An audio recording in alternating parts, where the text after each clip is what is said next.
Nous sommes dans un moment de bascule. Face à l'offensive de l'extrême droite et de ses complices, l'heure est plus que jamais à l'antifascisme. Sous la pression et les mensonges de l'extrême droite, la caste politique et médiatique fait front pour tenter d'attribuer à la France insoumise la mort d'un militant néo-nazi. Leur objectif est très clair, c'est détruire le seul mouvement d'opposition qui lutte dans ce pays pour empêcher le fascisme de prendre corps dans le pays. Leur haine et leur calomnie ont des conséquences très concrètes et immédiates. Le siège de la France insoumise a fait l'objet d'une menace à la bombe.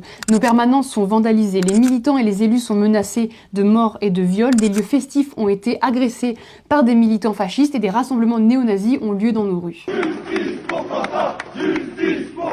Voilà la violence politique de l'extrême droite. Et toutes les forces politiques qui ont joint leur voix à celle de l'extrême droite ont une lourde responsabilité dans le climat actuel qui s'installe. Et je pense particulièrement à toutes les personnes qui se réclament de la gauche et qui doivent s'interroger sur leur rôle dans ce moment de bascule historique. Lorsque le premier secrétaire du Parti socialiste, Olivier Faure, en revient à mettre sur le même plan les organisations antifascistes et les groupuscules néo-nazis, il commet une faute politique et morale extrêmement grave et tourne le dos à toute l'histoire de la gauche dans notre pays. L'extrême droite est plus puissante et plus dangereuse que jamais. Pendant qu'elle passe son temps à parader sur les plateaux télé pour nous salir, pendant qu'elle joue aux élus respectables à l'Assemblée nationale, eh bien ces milices, elles, se sont autorisées à agresser et à tuer dans nos rues. Car oui, l'extrême droite tue. Entre 1986 et 2021, 90% des morts liés à une violence politique ont été provoquées par l'extrême droite. Quand l'extrême droite sévit, pas de minute de silence à l'Assemblée nationale, mais un lourd silence médiatique. On ne les a pas entendus lorsque Hicham Miraoui a été assassiné par un voisin qui appelait à tirer sur la population maghrébine. On ne les a pas entendus lorsque Jamel Benjabala a été tué devant sa petite fille de 10 ans par un militant d'extrême droite. On ne les a pas entendus lorsque le rugbyman Federico Aramburu a été abattu par un militant identitaire et ancien du GUD.